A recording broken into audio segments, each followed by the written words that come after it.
7NN, prenem la paraula. I prenem la paraula en un dia molt important, 19 d'octubre, Dia Internacional contra el Càncer de Mama. I ho fem de la mà d'un metge, mastòlogo i oncólogo. Ell es José Miguel Cuevas. José Miguel, bienvenido al programa. Hola, ¿qué hay? Buenas tardes. José Miguel, el cáncer, palabra por un lado maldita, pero con toda la evolución que ha habido, es una palabra que podemos decir que ya no es tanto. No. Ya no es tanto. Hay que ser un poquitín más abiertos. Vamos a empezar por la realidad. La realidad son unas cifras, unas estadísticas que definen el alcance del cáncer, las estadísticas del cáncer de mama. ¿Qué cifras tenemos? Bueno, en el mundo aproximadamente hay unos 2,5 millones de casos de cáncer de mama cada año. En España aproximadamente, estoy redondeando para que la gente se quede más con las cifras más exactas. En España hay 35.000 casos de cáncer de mama. En la comunidad valenciana, por ejemplo, España, comparándolo con Estados Unidos tiene 300.000 casos de cáncer de mama. Estados Unidos tiene 200 millones, o sea, 4 veces más que nosotros. Sin embargo, nosotros tenemos muchos menos casos. Esto quiere decir que no que el cáncer de mama sea evidentemente se da en países más industrializados, donde se vive mejor, donde la alimentación y mucho el ambiente social es mayor. Claro, son muchísimos casos, ¿eh? Y en la Comunidad Valenciana, unos 3.500 casos de cáncer de mama al año. Por cada 100.000 habitantes hay al año 133 casos de cáncer. Es decir, si Valencia tiene 800.000 habitantes, pues calcula más o menos 132 por 8. Son más de 1.000 casos de cáncer de mama al año. Valencia capital, no hablo de... Sí, la comunidad. No hablo de la comunidad, perdón, de la área metropolitana. De la área metropolitana. Que sería 1,5 millones. Perfecto. Evidentemente, las cifras, cuando multiplicamos por 100.000, claro, resulta que nos han enseñado a multiplicar por 100.000 con el COVID. Sí. ¿Vale? Sí. Porque son los casos por 100.000 y eso antes que quizás a lo mejor se disipaba, ahora lo tenemos más claro. Sí. Y lo entendemos mucho mejor. Si tenemos 133 por 100.000, habitantes. Ya lo tenemos claro lo que significa. La enfermedad, ¿tú valoras que es la primera causa de muerte en España? En mujeres sí. Porque evidentemente, aunque luego hablaremos de esto, la edad es un factor de riesgo importante y el sexo también. Por cada 100 casos de cáncer de mama hay un solo caso de cáncer en el hombre. Por tanto, es muy importante pues, el sexo y la edad de las pacientes. Mucho. Vamos a hablar de la edad, del riesgo. Evidentemente, hay una barrera de edad que a partir de ahí es cuando... Porque actualmente los médicos ahora vais a buscar el cáncer. Antes no, pero ahora con todos los procesos, las mamografías, vais a buscarlo, vais a detectarlo, porque cuando antes se detecte, mejor será la curación. Sí, por descontado. Desde que en la Comunidad Valenciana aparecieron las unidades de diagnóstico precoz de cáncer de mama, se calcula que hemos salvado un 30% de todos los casos de cáncer de mama que hemos tenido. El cáncer de mama estas unidades empezaron en el año 92. Se han hecho más o menos casi unos 5 millones de mamografías en este tiempo y se han detectado 20.000 cánceres de mama. Es mucho, ¿eh? Estamos hablando de hace 30 años, 30 claro. años. Calculando a 3.500 al año, aunque antes fueran 3.000, pues evidentemente es mucho y se ha salvado muchísima gente. Con esto no quiere decir, evidentemente los pillamos en diagnósticos muy precoces, pero también hay enfermedad metastásica incluso de inicio. Pero sí, totalmente de acuerdo. ¿Qué edad es la que una mujer debe empezar a preocuparse? Bueno, el 75% de los cánceres de mama 65% de los cánceres de mama se da entre los 45 y los 70 años. O sea, vamos a poner una edad media ideal para tener un cáncer de mama, serían los 60 años. Por bajo de 45, evidentemente, hay casos y cada vez están habiendo más, desgraciadamente, y por arriba de los 69 o los 70, cada vez están habiendo más, porque la población cada vez vive más. Al vivir más, vamos a encontrar más casos de cáncer de mama, de colon y de lo que queramos. Pero la edad media, podríamos dejarla, o buena, óptima, para tener un cáncer de mama, desgraciadamente, son los 60 años. Y hay una cosa que quiero reseñar, ¿no? Porque quizás la gente lo desconozca. Has dicho que un hombre también puede sufrir un cáncer de mama. Sí, un 1% de los cánceres de mama son en hombres. Que, por cierto, estos tienen aproximadamente el 20% de casos de cáncer de mama en hombres son hereditarios. En la mujer es un 5 o 10, pero en el hombre son un 20 y hasta 25%. Cuando hay un cáncer de mama en un hombre, esa familia tiene un 20-25% de posibilidades de que esté tocada por la herencia. ¿Cuál es el mensaje de optimismo? Pues el mensaje de optimismo, vamos a ver, una de las cosas que sí que hemos comentado a veces es la forma de decirlo de la mujer cuando entra a la consulta. Bueno, yo que soy mayor, he visto cómo entraba la mujer hace 30 años y cómo entra ahora. Y no entran igual. Antes venían con la palabra cáncer, no se atrevían a decirla, evidentemente era sinónimo de muerte hace 30, 35, 40 años. Hombre, no te vengo a decir que vengan más alegres, pero vienen ya, pues por estos programas divulgativos, ya saben que la curación está superior al 80% y vienen mucho más animadas porque ya no es la espada de Damocles encima de tengo un cáncer de mama, tengo mucho riesgo de morirme. Ahora es todo lo contrario y la gente afortunadamente viene de otra manera. ¿Qué porcentaje hay de curación cuando se detecta un cáncer? Porque no todos los cánceres son iguales, es decir, hay un cáncer que a lo mejor si lo pillamos ya en un estadio avanzado, pues a lo mejor ya no tiene... Sí, pero haciéndolo globalmente la curación está por encima del 80%. Globalmente, claro, evidentemente, por ejemplo, los casos de triple negativas. En gente de 40 años, pues evidentemente la curación no es del 85%, sino a lo mejor es de un 40%, no es del 85%. Pero poniendo un número global, el cáncer de mama podemos decir que se cura aproximadamente el 80-85% de los casos. Y la gente joven, las mujeres jóvenes, cuando acuden al médico pensando que tienen un cáncer, pensando que sencillamente porque tienen dolor, os tranquilizáis porque quizás no es eso, ¿no? Sí, efectivamente. El dolor no suele ser un síntoma de cáncer, sino todo lo contrario. En muy pocas ocasiones el cáncer debuta con un dolor en la mama. Sabemos que es una mastopatía filoquística, que es un quiste, que es un fibroadenoma, que es una mastalgia que de cuando en cuando ocurre, sobre todo por problemas hormonales, pero normalmente, yo me atrevería a decir que hasta el 98% no es un cáncer. Con lo cual siempre es un signo positivo. Y respiráis. Tranquilizas a la mujer, por supuesto, a la madre. Las chiquitas jóvenes, yo creo que están más entrenadas y saben mejor, pero claro, la madre viene muy angustiada. O sea, mi hija, y en fin, las tranquilizas y les dices lo que hay, les explicas, porque hay que hablar, no solamente hay que explorar y pedir una mamografía, sino que hay que explorar y hay que hablar y decir las cosas, claro. Y yo quiero que expliques ¿qué síntomas tiene un cáncer de mama? Es decir... Los síntomas, por ejemplo, el nódulo mamario. El nódulo mamario es un nódulo normalmente de consistencia más bien dura. Yo suelo, cuando hablo con mis pacientes o con las mujeres en general, haciendo diagnóstico precoz, suelo decirles que es como un garbanzo cocido dentro de una esponja. Que la sensación al tocarlo tiene que ser esa más o menos.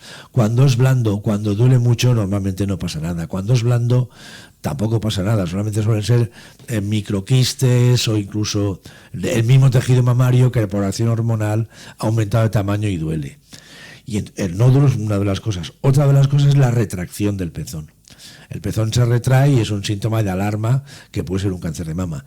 Cuando esa retracción del pezón es bilateral en las dos mamas, normalmente no es ningún signo de alarma, aunque también es conveniente que consulte con el médico.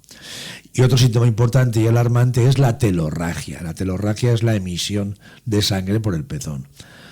La deformidad de la mama, a veces alguna deformidad, una oquedad dentro del parénquima mamario. Otras veces suele demostrar con una mastitis, no una mastitis como tal, inflamación, infección de la glándula mamaria, sino como un carcinoma inflamatorio.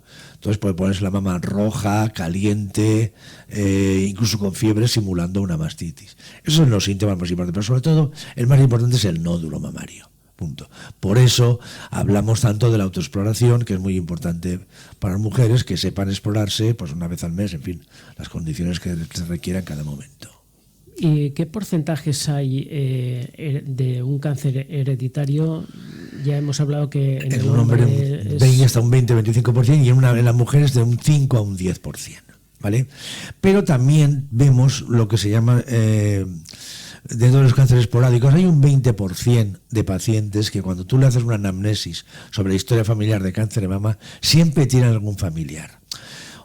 A nosotros, como médicos, y a la PAñE también, nos interesan para sospechar que tienen cierto componente genético.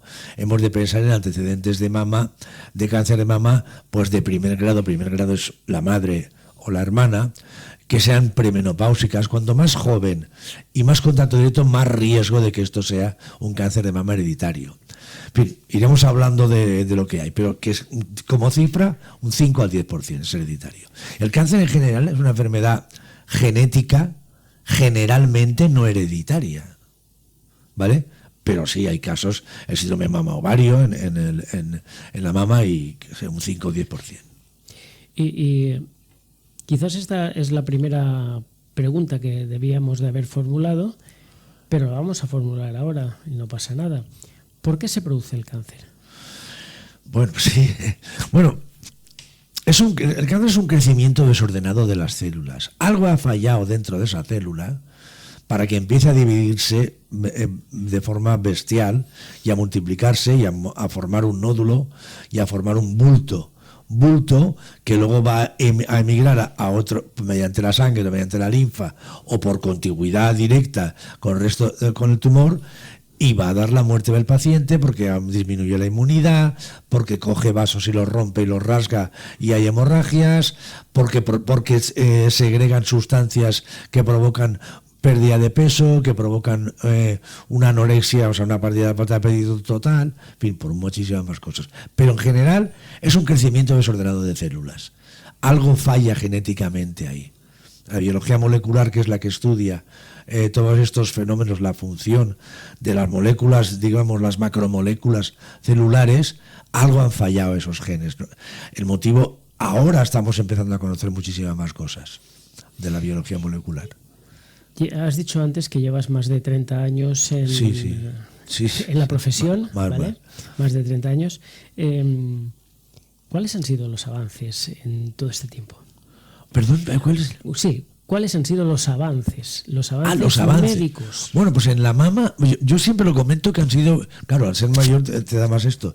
En el siglo pasado fueron la mamografía y el tamoxifeno. El tamoxifeno es una hormona que damos al 60% de las pacientes con cáncer de mama, porque es un tumor bastante hormonosensible, y esos dos fueron los elementos más importantes en el diagnóstico y tratamiento del cáncer de mama. Pero en este siglo ha sido la biología molecular. La biología molecular y las nuevas técnicas de radiológicas. Por ejemplo, pues la resonancia magnética, la mamografía digital. Y sobre todo en la biología molecular ha sido donde, vamos, me he quedado corto porque está ya, digamos, al final de tu vida laboral, y es ahora cuando apetece muchísimo. La gente joven que entra ahora tiene un campo espectacular para estudiar, para investigar, para hacer, porque vamos a por él. O sea, esto nos va a dar a conocer por qué se divide la célula desordenadamente y a lo bestia, porque no sabíamos. No teníamos ni idea. Ahora ya empezamos a saber muchísimas cosas. Gracias a la biología molecular, que ha sido, en la mama estoy hablando, bueno, y en general, pero en la mama, la mamografía, el tamoxifeno y la biología molecular, que ha dado lugar a nuevas clasificaciones de los tumores de mama y, por supuesto, a nuevos tratamientos, que es lo que nos interesa, claro. cada vez estáis utilizando menos la radioterapia y la quimioterapia. No, vamos a ver. La radioterapia, claro, lo que estamos utilizando al tener diagnósticos más precoces, tenemos unos volúmenes tumorales más pequeños, con lo cual no hace falta quitar la mama entera. Ya hoy en día en todos los hospitales de españoles, la mastectomía solamente se hace en el 15% de los casos, el resto se hacen una cuadrantectomía, una cirugía conservadora de la mama, incluso del ganglio, es la biopsia selectiva del ganglio centinela, que no se quita toda la cadena, y entonces había antes aquellos brazos enormes con linfedemas. Hoy en día no, sí, aún lo utilizamos, claro, pero utilizamos cada vez mucho menos, y esto es gracias al diagnóstico precoz. Realmente, como profesional, es muy duro, ¿no? Cuando estás sentado en tu silla, entra una paciente en este caso, y tú tienes delante un papel que pone positivo. Sí, pero como ya he dicho antes, la gente ya no viene tan angustiada. Ya la gente sabe que es una enfermedad más que curable. Entonces no es aquello de antes, ¿no? De hace 30 años que en fin, ¿no? Hoy en día la curación es tan alta y la cosa cambia. Ahora, tú también estás más contento. Después de tantos años de profesión, yo muchas veces no sé, cuando me encuentro con un caso grave, pues sufro, ¿no? Yo no, o sea, todos los médicos sufrimos, evidentemente, si no, no seríamos médicos. Y sufres un poquito de cara a decir un diagnóstico que tienes que decir la verdad cuando la gente te lo exige, ¿vale? Cuando te lo exige el médico es médico no por la enfermedad, sino por el enfermo. Entonces manda al enfermo, punto. ¿Cuáles son las principales causas de riesgo en el cáncer? El cáncer de mama. Vale. Es que hay unos factores de riesgo modificables y otros que no se pueden modificar. Por ejemplo, dentro de los que no se puede modificar, pues es la herencia. Dentro de lo que no se puede modificar es la edad. Si una persona tiene 30 años, tiene muchas menos posibilidades que la que tiene 60. La que tiene 60 es la que tiene mucho más riesgo. Entonces, la edad, la herencia, en fin. Y dentro de los modificables están los que siempre decimos, los 4 jinetes del apocalipsis. Obesidad, sobrepeso, sedentarismo, alcohol y tabaco. Por cierto, en la Comunidad Valenciana un 18% de personas tienen obesidad y un 35% tienen sobrepeso. Es una epidemia bestial, porque es la génesis, uno de los factores más importantes para el cáncer de mama y para muchísimos más cánceres, colon, en fin, un montón. Ya hemos dicho muchas veces que quitando esos 4 elementos modificables, pues disminuiríamos el cáncer en un 40%, con lo cual sería, en vez de 3.500 casos de cáncer, pues quítale un 40%, tendríamos por 1.800 o 1.900. Sí, eso es mucho, ¿eh? La verdad es que es mucho, claro. Mucho la cifra. Bueno, otros factores de riesgo, también, digamos, modificables, es, por ejemplo, la edad de la menarquia y la edad de la menopausia. A más reglas, o sea, menarquia más precoz y a menopausia más tardía, más riesgo de cáncer de mama. La nuliparidad también es... El no parir parece ser que dé un poquitín más de riesgo en el cáncer de mama. Pero, vamos a ver, me gustaría dejar claro, y siempre lo digo a mis pacientes, lo que significa riesgo, para que lo entendamos, en esto en vulgar. O sea, yo tengo mucho más riesgo de tener un accidente y matarme en la carretera de aquí a Alcira que, por ejemplo, este señor. El motivo es que yo voy a Alcira todos los días, este señor no. Eso es riesgo. No nos equivoquemos, no dramaticemos. Lo digo a todas las mujeres que a lo mejor estaban dando factores de riesgo. Pues yo no he parido, yo no he tenido hijos, tengo mucho. No tiene usted mucho riesgo. Tiene usted un pelín más de riesgo que la que ha tenido 4. Porque si usted se da cuenta, hay gente con 5 hijos que han tenido un cáncer de mama. Pocas, pero los hay. Pues entonces, eso que quede bien claro para que la gente no se asuste ni se angustie. ¿Cuántos tipos de cánceres de mama podemos tener? Bueno, vamos a ver. Precisamente desde el año 2002, un científico llamado Perú dividió el cáncer de mama en 4 enfermedades. Esto ha sido vital, gracias de nuevo a la biología molecular, esto ha sido vital de cara al enfoque del tratamiento de esas enfermedades.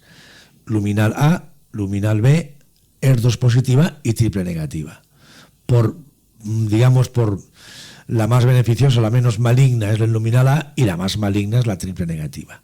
La triple negativa, que suele darse más en gente joven, que tiene más relación con la herencia, que bueno, en los últimos años hemos dado pasos muy importantes porque la inmunoterapia, que en la mama no iba bien, pues parece ser que la inmunoterapia en las mamas triple negativas empieza a ir muy bien.